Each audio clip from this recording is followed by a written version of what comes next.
राजमहल लोकसभा के सांसद विजय हांसदा ने पाकुड़ में स्थित गोकुलपुर बागान में वनभोज के दौरान कार्यकर्ताओं को एकजुटता करने का किया प्रयास। कार्यकर्ताओं ने भी उठाया वनभोज का आनंद। कहीं ये वनभोज आने वाले लोकसभा चुनाव का इशारा तो नहीं? 2 फरवरी की तैयारी और 26 जनवरी को लेकर के यहाँ पे बात आ रही है। 26 जनवरी हम लोग प्रत्येक प्रखंड में मनाते हैं और साथ ही साथ 2 फरवरी को लेकर के मुझे लगता है प्रत्येक प्रखंड की तैयारी भी हो चुकी है। एक विशेष मैं बात दोहराना चाहूँगा जो श्यामदा भी कहे और सभी लोग कहे हैं कि दीवार लेखन को कृपया आप लोग थोड़ा सा जरूर करें, क्योंकि उसका जो रहता है वो काफ़ी समय बाद तक दीवार लेखन रहता है तो उसका असर भी दिखने को मिलता है। और साथ ही साथ झंडा के लिए हम लोग झंडा जरूर उपलब्ध करवाएंगे, कहीं कोई उसकी कमी नहीं रहेगी। और साथ ही साथ जो हमारे कार्यकर्ता हैं उनसे निवेदन कि झंडा आप लोग जेएमएम का झंडा बनाना सबसे आसान है, बच्चा भी बना सकता है। तो अगर आप लोग जो है खाली घर में छोटा सा एक हरा कपड़ा लेकर के उस पर आप बना करके जो है अपने घर के ऊपर लगा सकते हैं, तो उसमें देरी मत कीजिए कि दूर से झंडा आएगा तब लगाइएगा। इसके लिए हमारे कार्यकर्ता लोग इंतजार करें, ये अच्छी बात नहीं है। साथ ही जो चर्चा हुई कि लगातार निरंतर हमारे माननीय हेमंत सोरेन जी के नेतृत्व में लगभग 35 योजना राज्य सरकार की 35 योजनाएं ऐसी निकली है जो कि तमाम हमारे आम जनता, गरीब जनता, यहाँ के पढ़ लिख रहे बच्चों को सुविधा देने के लिए बहुत सारी योजना चलाई गई है। लेकिन उसका लाभ हम अभी तक नहीं कह सकते हैं कि 100% सब तक पहुँच पाया है। तो उसमें सहयोग करने के लिए आप लोग का हाथ बहुत जरूरी है। सरकार के पदाधिकारी के साथ आप लोग भी सहयोग में आगे बढ़ें और उन सब योजनाओं को गांव-गांव तक पहुंचाएं, यही मेरा निवेदन रहेगा। साथ ही एक निवेदन जो आया है कि कोयला गाड़ी जो है उस दिन बंद रहना चाहिए, मैं उस बात को प्रशासन को जरूर कर दूंगा, क्योंकि बहुत सारी गाड़ियां चलेगी, एक्सीडेंट होने का डर रहेगा, उसके लिए मैं उसको जरूर निर्देशित कर दूंगा। बहुत ज़्यादा लंबा नहीं खींचना चाहूँगा आज, और सबों को उपस्थित होने के लिए। और इस बार जोश खरोश आप लोग का देखने को बन रहा है, क्योंकि चारों तरफ से ये बात लगातार आ रही है कि गाड़ी हमें ज़्यादा से ज़्यादा उपलब्ध कराया जाए। तो इस मामले में हम कहना चाहेंगे कि आगे भी संसाधन में हम लोगों ने कमी नहीं रखी है और इस बार भी नहीं रखेंगे। आप लोग के जोश खरोश को हम लोग कम होने नहीं देंगे, ये मेरा आपसे वादा है। और साथ ही हमारे जितने सहयोगी हमारे स्टीफन बाबू, दिनेश बाबू है, सब लोग हम लोग मिल करके जो है इस बार 2 फरवरी को और तमाम हमारे जिला संगठन को के मदद से हम लोग इस बार बहुत जोश खरोश के साथ 2 फरवरी जाएंगे, कमी कहीं होगी नहीं। इतना ही बात कह के मैं अपने बातों को विराम करूंगा। जय हिंद, जय झारखंड। 2 फरवरी जो स्थापना दिवस झारखंड मुक्ति मोर्चा की प्रत्येक वर्ष मनाई जाती रही है, लेकिन कोरोना की वजह से 2 वर्ष बीच में जो है अंतराल रहा और तमाम लोग, तमाम कार्यकर्ता में जोश खरोश देखते ही बन रहा है कि 2 फरवरी स्थापना दिवस को इस बार सब जोश खरोश के साथ जाकर के वहाँ पे माननीय हमारे गुरुजी और माननीय हेमंत सोरेन जी और तमाम हमारे नेताओं का संदेश सुनना चाहते हैं। और यहाँ से पाकुड़ जिला से तमाम हमारे जो कार्यकर्ता हैं उनका आज हम लोगों ने वक्तव्य लिया। सबको अपनी तैयारी अपने अपने प्रखंड में कर रहे हैं और 2 फरवरी हम लोग बहुत जोश खरोश के साथ जाएंगे। केंद्रीय मंत्री आए थे, वो एक बहुत बड़ा चैलेंज देके गए राजमहल क्षेत्र को सीट को लेकर, इसमें कुछ कहना चाहिए? सर, मंत्री आए, उन्होंने चैलेंज दिया, अब किनको दिया मुझे तो ये नहीं पता, लेकिन है कि अगर वो आए यहाँ पे मैं उनको धन्यवाद देना चाहूँगा कि लगातार 8 वर्ष से मैं सदन के अंदर में पाकुड़ जिला से संबंधित या पाकुड़ के यहाँ रेलवे से संबंधित कई बातों को वहाँ पे रखा हूँ और कई ऐसे ट्रेनों की स्टॉपेज के लिए मैंने मांग रखी है कि और भी डिमांड्स रखे हैं।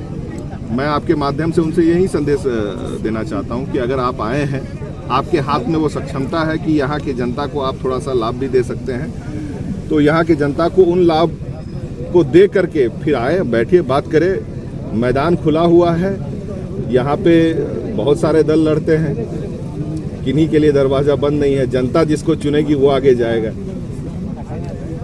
और एक चीज़ सर कि गोड्डा में हाल फिलहाल में रेलवे स्टेशन बना, वहाँ पे बहुत सारी सुविधाएं मिल गई। बाहर दिल्ली बेंगलोर मुंबई के लिए ट्रेनें शुरू हो गई। पाकुड़ से अभी तक हमारे ये पहल के स्वरूप में अगर कहेंगे तो अभी मैंने कहा 8 वर्ष से लगातार मैं प्रयासरत हूँ और दुर्भाग्य की बात है गोड्डा को ट्रेन मिल रही है। मैं बिल्कुल धन्यवाद कहूँगा मंत्री महोदय को, सरकार को भी धन्यवाद कहूँगा कि वहाँ के लोगों को जो है बेनिफिट देने का प्रयास किया जा रहा है।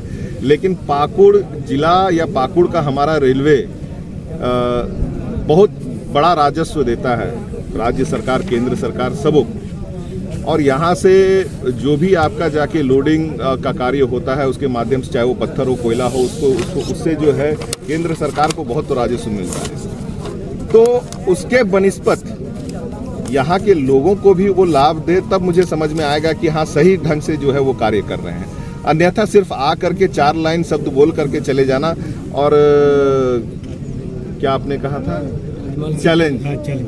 चैलेंज और ये सब करने से कोई फायदा नहीं है। जनता का सही ढंग से अगर काम करना चाहते हैं, जनता का जो पैसा लेकर के आज वो सेंट्रल में जो भी यहाँ से राजस्व जाता है उसके बनिस्पत यहाँ के लोगों को अगर वो कार्य करके दे तो मैं भी उनको धन्यवाद कहूँगा। आपने पहल की है जनता की सुविधा के लिए? मुझे लगता है कि अगर मेरे सदन के जो भी मैंने अपने वाक्य रखे हैं और या फिर जो मैंने चिट्ठी भी दी है, अगर आप पढ़ेंगे तो आपको समझ में आ जाएगा कि उनमें जो डिमांड्स हैं वो सिर्फ यहाँ के लोगों के लिए ही है। सर सीधा शब्द में क्या कहा जाए कि भाजपा वहाँ पे भाजपा का सांसद है इसलिए केंद्र सरकार वहाँ पे सुविधा दे रही है और यहाँ पे जेएमएम का सांसद है इसलिए नहीं दे रही है, क्या मैंने कहेंगे? देखिए, अगर भाजपा के शब्दों के या फिर माननीय नरेंद्र मोदी जी की सरकार के शब्दों का जो उल्लेख हमेशा रहता है कि सबका साथ, सबका विकास और सबका विश्वास, तो मुझे लगता है कि अगर प्रधानमंत्री या मंत्री जो हो रहते हैं वो देश के लिए रहते हैं। आज हमारे मुख्यमंत्री हैं तो वो राज्य के मुख्यमंत्री और सभी यहाँ की तमाम जनता के लिए कार्य कर रहे हैं। वो उनके लिए नहीं काम कर रहे हैं कि जो उन्हें वोट दिए हैं, जो उन्हें वोट नहीं दिए उनके लिए काम नहीं कर रहे हैं। तो सरकार अगर सेंट्रल में बनी है और राजस्व जब यहाँ से हमारा इतना ज़्यादा जा रहा है तो ये दोहरी नीति हम कह सकते हैं या फिर यहाँ के लोगों के साथ एक गलत व्यवहार हो रहा है कि राजस्व हम लोग यहाँ से इतना ज़्यादा दे रहे हैं, यहाँ पे हमें पत्थर का धूल और कोयला का धूल हमें सहना पड़ रहा है। उसके बाद भी अगर हमें जो व्यवस्था अगर नहीं दी जाएगी तो ये कहीं ना कहीं गलत बात है। इस चीज़ को जरूर उनके कान, अगर मंत्री आ रहे हैं तो आपके माध्यम से भी मैं चाहूँगा कि उनके कान तक ये पहुँचे कि सिर्फ आ करके राजनीतिक चैलेंज देने के अलावा यहाँ के जनता के लिए काम करें तो वो बहुत बेहतर होगा। प्रत्येक वर्ष ये वनभोज होता है हमारे कार्यकर्ताओं के लिए। ये कोई इलेक्शन की तैयारी नहीं है, इलेक्शन 2024 में नियर बोलिएगा तो हम तो हर एक प्रत्येक वर्ष हम लोग का वनभोज होता है, तो हर एक प्रत्येक वर्ष हम लोग इलेक्शन का तैयारी कर रहे हैं, ऐसा तो बात नहीं है। हर साल होता है सर, नियर अबाउट है ना। दादा, आपके सवाल का हम जवाब किस तरह से दें कि हम प्रत्येक वर्ष करते हैं, उसके बाद भी आप ये हमसे पूछना चाहते हैं, तो आपके सवालों को भी थोड़ा सा आप जो है रिफाइन कीजिए। आप मीडिया में करके बहुत जोश खरोश हमारे कार्यकर्ताओं में, आम जनता में, और जिस तरह से लगातार माननीय हेमंत सोरेन जी तमाम सेंट्रल के दबाव और दबिश के बावजूद भी जनता के लिए जिस तरह से दिन रात कार्य कर रहे हैं और योजनाओं का एक लगातार सिलसिला उन्होंने बना दिया है जो कि आज जनमानस के बीच में, और ऐसे ऐसे ऐतिहासिक और नीतिगत फैसले जिनका कहीं ना कहीं आने वाले बहुत समय में प्रभाव पड़ने वाला है। जिस तरह से जेपीएससी जेएसएससी का बहाली हो रही है और भी विभागों में लगातार बहाली हो रही है, अनुबंध कर्मियों का बोल लीजिए, ओल्ड पेंशन स्कीम का बोल लीजिए, तो कार्य माननीय हेमंत सोरेन जी का इतना इस दौरान हुआ है कि अब झारखंड मुक्ति मोर्चा के कार्यकर्ता जितना बोल रहे हैं उससे ज़्यादा कहीं ना कहीं जनता बोल रहे हैं और उनको सुनने के लिए लगातार उनके सामने आ रहे हैं। उनको धन्यवाद, जिस तरह से उनके कार्य करने के बाद कितने बार कितने जम खम करके लोग जाकर के उनके आवास में धन्यवाद दिए, उसी तरह से 2 फरवरी में भी वो जोश खरोश देखने को मिलेगा। सर मेरा